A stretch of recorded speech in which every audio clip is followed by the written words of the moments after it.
Alam niyo ba mga Mima, sa isang box nitong flameless candle na 'to, 24 pieces na yung mare-receive nyo. Yes, 24 pieces na. Napakadami nun, no?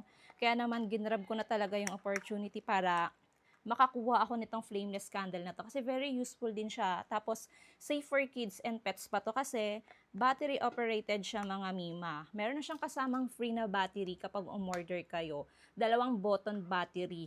Ayan, marami na kayong pwedeng paggamitan nito talaga kasi 24 pieces na siya. Tapos, perfect tong gamitin sa darating na Undas or November 1. Pwede nyo tong ilagay sa cemetery or do sa puntod ng namayapan yung mahal sa buhay. Tapos, available pa siya in different colors. Ayan, merong color white, merong color, ayan, yung nagpa-flashing, nag-iiba-iba yung kulay. Napaka-cute, nag-iiba yung kulay niya. Tapos, may color green, meron ding kulay red, meron ding color, yan, pink. Violet ako ng violet dito. Color pink pala siya mga Mima. Pwede nyo rin itong magamit kapag meron kayong dinner date ng asawa nyo, 'di ba? Ipang-design nyo. Mag-design kayo ng puso gamit itong mga flameless candle na to. Ikaw nang bahala. Pwede din siya pang accent light sa mga photos and video. Kaya habang may stocks pa, i-go mo na. Nasa yellow basket ko lang to.